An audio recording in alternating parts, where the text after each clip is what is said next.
Welcome back to UFOs Above Us. All right, today we're going to look at more moon anomalies. But before we start, I've spent the last couple of weeks kind of thinking about the huge amount of effort I put into this research.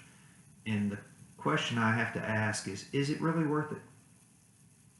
I can show all these anomalies, and this is the main one that we're going to look at today. But you're going to see half a dozen in this series of 5 photographs that I took of the moon. And in my mind, it's an open and shut case. But again, I've already decided that there's intelligent design on the moon. There's a huge number of people here on this planet that their minds already decided that there's not. And nothing I show them, nothing you show them, nothing anyone shows them is going to convince them otherwise. And that's the sad truth. So we're going to look at this, but I've kind of changed my theory. Instead of looking at proof to convince people, now I'm just kind of looking for my own, try to figure out what they are. So these objects I'm pointing out here, I'm curious what they all are, like that one right there. You see that huge straight line, but you see these other connecting structures there clearly in this picture.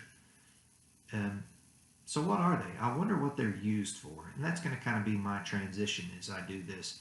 No longer am I going to try to convince people who don't believe, because they're still not going to believe. I'm going to try to, just for myself, figure out what these things are for. And so we're going to look at a lot of objects, and I'm not going to focus on all of them today. I'll point some to you, but I just don't want to get bogged down in that anymore. And honestly, the reason I haven't posted in a couple of weeks is I've really been reflecting on the level of effort I've put into this and what's the meaning of it all. What's the purpose? I've got a video that is pretty radical that I haven't shared and I won't share. But so what am I showing all these things for if they're not going to convince anybody? And honestly, I still haven't got the answer for myself. So just looking at these pictures, I'm going to just focus on trying to guess what they are. So for example, that object up there, I wonder what the purpose of it is. This huge horizontal object, which is probably 5 miles across and maybe a quarter mile wide, what is the purpose of that? Is it a road put in there for mining? Is it a giant pipeline? Again, for some purpose we don't know. Is it a runway elevated above the surface of the moon? We could go on and on with the theories. Is it a transportation grid? Is it a bridge across that crater? What is its purpose? What is it there for? Don't know. What is that object there for? And I could do this with a lot of objects. That's an interesting shape right there. Why is it there, and what does that do? And on and on and on we could go with this. The challenge with looking at these things on the moon is it's like Pandora's box. Once you open it, you can't close it. And once I captured evidence in my mind that showed me these things are man-made or intelligent design, that's it for me. That is now my new truth. And the challenge is so many people don't believe. And so many people honestly are never going to believe in their lifetime. That's the truth. So, that's an interesting object there. You've got this giant cube. If you look carefully, you can see a cube with a coil on top of it and then a giant shaft sticking out to the side of it. Well, what does that do? Why is there a giant cube there with a shaft and what looks like some kind of propeller sticking out to the side and a giant coil on top?